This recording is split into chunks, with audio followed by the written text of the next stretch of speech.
Okay, this is cause numbers 22-39100 and 22-39101. Are you Letitia Tebow? And Ms. Tebow is currently on probation for failure to comply with sex offender registration in each of these cases.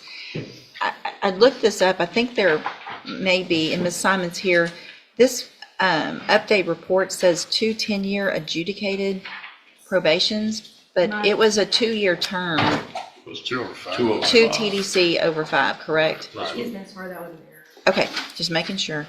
And so Ms. Tebow was previously here, entered pleas of true to counts 2 and 4 in the motion to revoke probation. And I've received the updated pre-sentence report. Have you all received that updated report? State has to. Any additions or corrections to that other than the one that I already made? None from the state. Nothing but that. And there was no agreement. Is there any evidence with regard to the other counts, Mr. Hoffpower? Any new failed to register? No. I don't know. She pled true to counts 2 and 4, so there's Correct. obviously some other counts. Do you have any witnesses or evidence with regard to those other counts? We're going to full abandon those counts. We'll just proceed on 2 and 4. Okay. Other than I call my probation officer, but I like her opinion. Okay, so I guess there was an arrest in It's in Florida.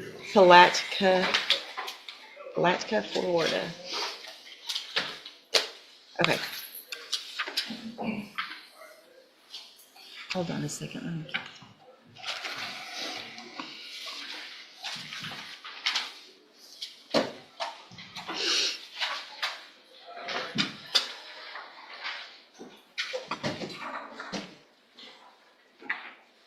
Putnam County.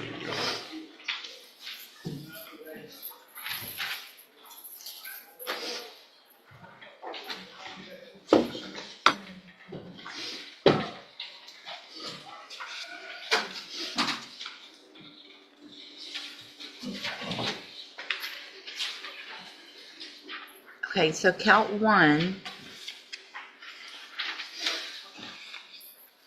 Why don't you have any evidence with regard to count 1 if your probation officer's here? Sure, we can call it. I'm sorry. Apologize, Your Honor. Ma'am, would you please raise your right hand? Do you swear or affirm the testimony you're going to give in this hearing will be the truth, the whole truth, and nothing but the truth, so help you God? Thank you. You may proceed. Ms. would please take the name for the record, please. Sarah, sorry. I'm a son of you, the probation officer, assigned Ms. Tebow. I am. Okay, and how long have you been first supervision officer? Year and a half. Okay, and throughout the time that you've been a probation officer, has you complied with the terms of her condition? In either one of the cases? Speak up, please. I'm sorry. Okay, no, she has not. She's not. Yeah, okay, in what instances has she not complied? Steve-O has had consistent reporting habits. She was not paid towards her closest fees. And she lived within the 2 years. But she allowed, first of all, she allowed through her probation here in Texas to venture out of the state and be in Florida. She did not. Okay, she wasn't allowed. She was not allowed. Is she allowed through her reporting as a sex offender to move or go to another state without no probation? Is she allowed to leave the state? No, without. She pled true to that. Okay. Count 1 is that she has not reported since January 27th of 2025. Is that true now? That That is true. intermittently, or she is fully not? She's been called a scholar. She is a scholar. Okay, since that day. Yes. Or 90 days after that comes in January, she became a scholar. She been a scholar. Okay, and since she reported since the time on which she was arrested. She has not reported Have you spoken to her at the jail? at the hearing. Okay. All right, did she give a reason for why she didn't report? She did not. At this time, I'll pass it on. Okay, I also would like to know, Ms. Simon, were you able to confirm in any way the arrest? Obviously, she's going to say she didn't do it, and that's okay, but if she was actually just, whether an arrest happened in Florida? Yes, I did obtain an arrest report from Florida. PC, okay. But do you have a problem cause? Do you have a full offense? The full Okay, and for what crime was she arrested for? There's two. I think one was petite theft and then obstruction by disguise first. Okay. Was all the same incident? Yes. And what date did that occur, according to the law? June 29th, 2025. And were both those committed? Objection as far as committed, Your Honor. I don't object to her listing evidence as far as an arrest. But An arrest. as far as the actual commission, it could violate a right to front cross. Did the allegation occur? Yeah, the arrest. The arrest occurred while she was on probation. Kelly, this just did something again. Correct. And those haven't been resolved to your knowledge? Not to my knowledge. May I proceed, Your Honor? Yes. She initially failed to report in January, is that right, of 2025? That was the last face-to-face contact I had. January 2025. Then arrest June 29th of 2025. Yes. So February, March, April, May, June, 5 failures to report. And she went into absconder status March of 2025? Would be April. April. Like 90 days after. 90, so April 2025, she became an absconder. 2 months after that, she was arrested in Florida, is that right? Right. So you were aware if she was in Florida, which state, when were you made aware that she was in custody in I Florida? received a phone call from somebody that let me know that she was arrested and in jail in Florida. And then that's when I received this arrest report. So when did there was an MTRP entered into NCIC, I guess, after April? Was there an MTRP, and that's why Florida advised you there was an active warrant for her then? There was an active warrant for the MTR. She was arrested for the. Right, and that warrant popped up in June in Florida. Correct. So from June 29th to today, she's been in custody, is that right? So I she didn't try to couldn't open report anything, it it just started doing stuff to on its probation own. department. She's in custody from June 29th to today because she's locked up. I don't care. That's not her fault that she didn't report because she's in custody, correct? She was in custody. So she can't report. Right.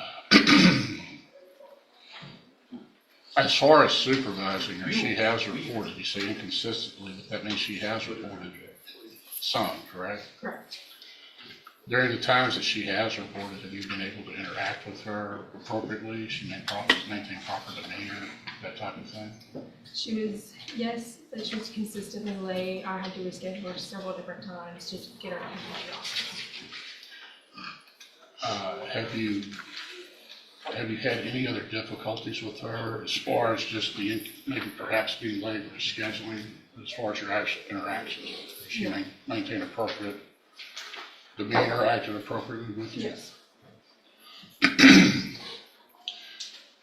Would you object to continuing the supervision? I would. Why is that? My personal opinion, I don't think it's too close to her probation as a priority. She has been on probation, I think, since 2022 and has made no progress in regards to her fees. She did some community service, and that's about it. When you say progress, how do you measure progress on probation? Satisfying her court order conditions. And how has she fallen short other than the reporting and fees and community service? If she committed So any is this correct in the, hold on a second, hold on. Is in the updated report, it states that since she was granted supervision, has reported 6 times for scheduled office visits. Is that a correct number? Okay. 6 times since 2022. I have another question, Your Honor. Let's let Mr. Kimler finish. If she were to be extended, which the court has the power to do, I mean, you would continue to supervise her, right? Or would you have a problem with supervising her? I would work with her this. See any indication of the need for some type of mental health referral or anything of that nature? I mean, I understand she's only reported 6 times, as the judge indicated. You see kind of programs or other things that probation could do for her to maybe perhaps to get her on the right track? I think the only other option would be the cognitive check of ISM. Pass witness. Your Honor, is this the first time that we've been here on these two cases for a motion to revoke? No. Okay, there was another time back in 2024 in which we had a hearing similar to this, not me, especially as the attorney, but she was brought in on a motion to revoke, and her probation was amended, and she was given 30 days in JCCL, and she was continued, and she was added to the mental health case. The Jaime Nunez case, but she didn't report enough to be transferred over to the Jaime Nunez case. So this is not even the first time that we've been here on this, on similar allegations. That was a year in 2024, we did the same deal. Is that correct? I might follow up on that. I believe in the previous HURP, she had a motion, again, a motion to revoke. She had federal charges, is that right? Correct. The NTRP was filed after she received the federal charges, I believe so, yes. and she was housed in the cell unit. Were you supervising her then? No, it's not. Do you know if the detainer was placed on her for that NTRP while she was in federal custody? I did not. Did she actually do federal time while she was on probation for this case? That is why the NTLB was dismissed. So she received, I think, about a year sentence in federal court for misprision of felony. Is that consistent with what she did? 1 year federal probation. Prison, she was locked up, right? She got probation. She had 1 year federal probation. Probation, okay, for misprision? Or you don't know? What the offense was? I thought it was a possession. Okay. Anyway, she received a year of federal probation, so she was not revoked and was allowed to serve the probation concurrently. Correct. So during the period that she was on federal probation for that year, do we know if she was reporting to a federal probation officer? Was any issues with the federal probation that you're aware of? According to Ms. Tito, she successfully completed her federal probation. And that was at the same time that she was on probation with Jefferson County. Is that right? Correct. Was she reporting to you during that time period as well? What was her reporting record in Jefferson County during that period? I guess it was probably back in 2024. Well, she's reported 6 whole times so obviously it wasn't great even when it was then. Right. But she was being supervised at least during that period federally, was able to successfully complete that probation, correct? Does that indicate to you that perhaps she could successfully complete Jefferson County probation if she's sufficiently motivated? She has the ability to, but whether or not she has the motivation or the want to do so. Pass one, John. All right, any other questions? No, Your Honor. All right, thank you, Ms. Simon. Any other witnesses? No, Your Honor. I would defer to Ms. Tebow, Your Honor, if she wanted to address the court. I think she has written to the court, and that letter's incorporated in the PSI. I received it and read it. Anything else?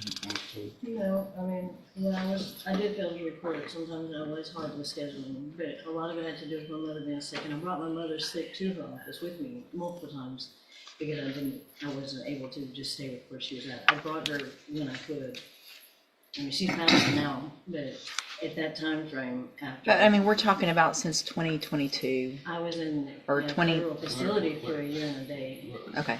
All right, so here's the thing. I'm not even sure where this agreement came from and why I accepted it in the first place, because giving somebody the minimum of 2 on a probation, so I have really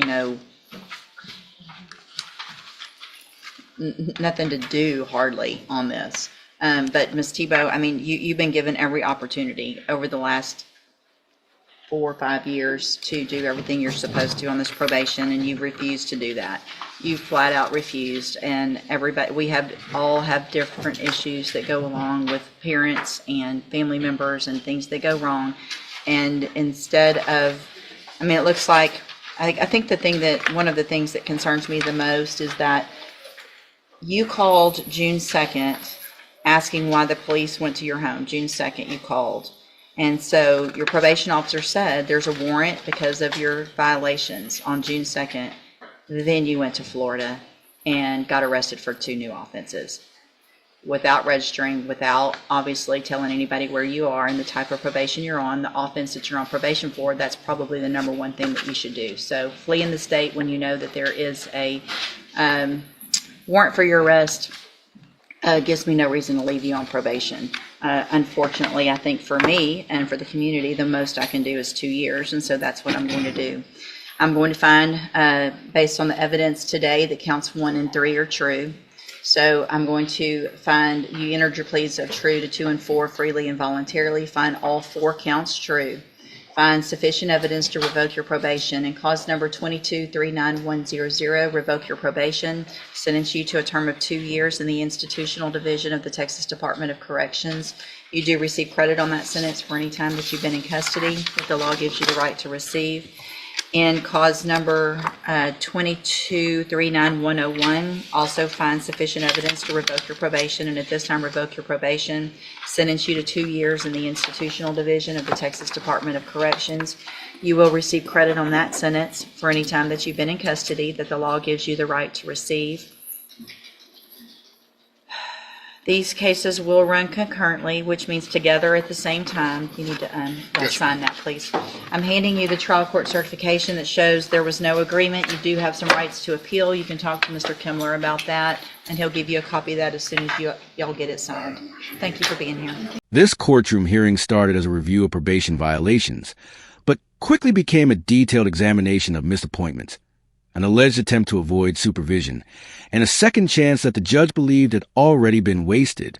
The defendant, Letitia Tebow, was on probation in 2 separate cases connected to failure to comply with sex offender registration requirements. She had previously admitted that some of the alleged violations were true, while the prosecution abandoned other allegations and focused on the violations it believed could be supported by testimony. The probation officer told the court that Tebow had not maintained consistent contact with the department. According to her testimony, the last face-to-face meeting took place in January 2025. After approximately 90 days without reporting, Tebow was classified as an absconder.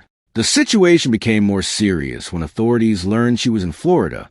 The court heard that Tebow had not received permission to leave Texas. She allegedly traveled out of state without informing probation officials and was later arrested in Florida on June 29, 2025. Those new Florida allegations had not yet been resolved, so the judge did not treat the arrest itself as proof that she committed those offenses. However, the arrest confirmed something else. The defendant had left the state while a probation warrant was active. The defense attempted to show that Tebow was not completely incapable of following supervision. Her probation officer admitted that when Tebow did attend appointments, she behaved appropriately. The court also heard that she had successfully completed a separate period of federal probation, but the probation officer made an important distinction. Tebow may have had the ability to complete probation, but the question was whether she had the motivation to do it. Since being placed on supervision in 2022, records reportedly showed that she attended only 6 scheduled office visits. This was also not the first time she had appeared in court for similar problems.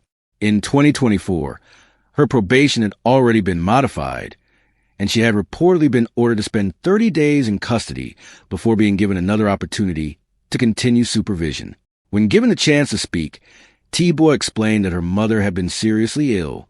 She said scheduling appointments had been difficult and that she had sometimes brought her mother to the probation office because she could not leave her alone. The judge acknowledged that family emergencies can create genuine hardship, but ultimately concluded that the violations extended far beyond a few missed appointments. The turning point was the timeline. According to the judge, Tebow contacted probation on June 2nd after police visited her home. During that call, she was allegedly informed that a warrant had been issued because of her violations. Despite knowing about the warrant, she later traveled to Florida without permission, without registering properly, and without notifying the probation department. For the judge, that decision destroyed any remaining reason to continue probation. The court found all 4 alleged violations true, revoked probation in both cases, and sentenced Tebow to 2 years in the Texas Department of Criminal Justice for each case. The sentences were ordered to run concurrently, meaning they will be served at the same time rather than one after the other. She will also receive any legally available credit for time already spent in custody. In the end, this case was not decided by one missed meeting. It was decided by a pattern of noncompliance, a previous second chance, and a defendant's decision to leave the state after allegedly learning that a warrant was already waiting for her.